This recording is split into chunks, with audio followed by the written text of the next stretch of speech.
Intuition, whether it be in deck building or technical play, is one of the most key aspects in the game of Yu-Gi-Oh!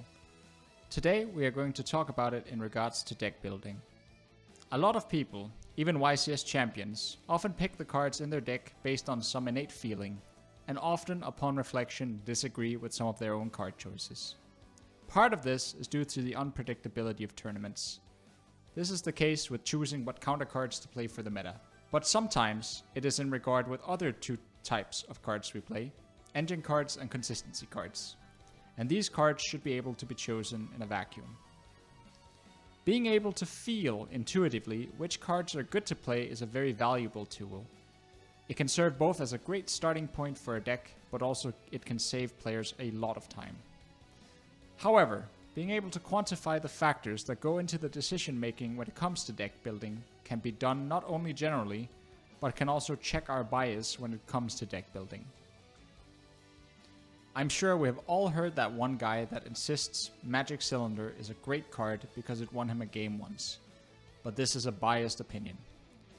If he had the tools to describe the function that Magic Cylinder had in his deck, he would be able to, and in a non-time consuming manner, check his intuition against the math. And this is really the essence of the problem. Intuition and math are not opposites in this game. Math is the tool to quantify intuition.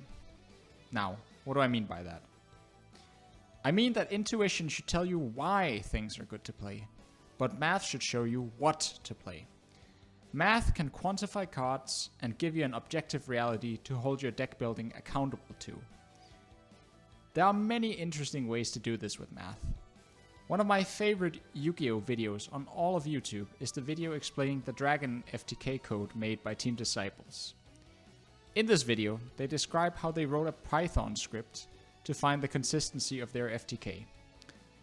The program needed to be able to draw hands, analyze them on the basis of which combinations led to the FTK, and input a deck list.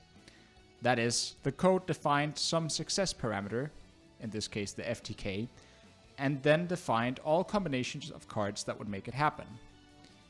But this can be done more general. Almost all mid-range / combo decks in Yu-Gi-Oh! Have a certain combination of cards they want / need to see to achieve some win condition. Instead of an FTK in Dragon FTK, it might be opening a fusion spell and the materials to make construct in Shadol. The idea behind the FTK code is so interesting because it's such an easily defined win condition, but it can, and should, be generalized within reason. This brings me to the role of intuition. When Team Disciples made the code, they had a deck that was over 99% consistent in terms of FTK. But then they applied their game knowledge, or intuition. They added counter cards and lowered their consistency to 95%, knowing what the computer did not. That their true win rate would be some average of games where they went first and second, and where the opponent might be able to hand trap them and stop the FTK. The code did not account for any of these factors. It only tells us how many hands out of total performed the FTK. But the players, of course, knew. The code gave them a tool to see exactly how much their success parameter changed when they added in hand traps. And they saw only a 5% drop in their consistency from adding around 8 hand traps to their list. Meaning that going first, they would lose 1/20th more of games potentially, but going second, their win rate will have increased way beyond this point to compensate. Exactly how much their win rate going second increased is hard to say.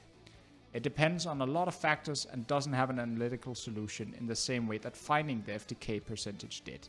However, in theory, this was calculated numerically in this example. This brings me back to my original point.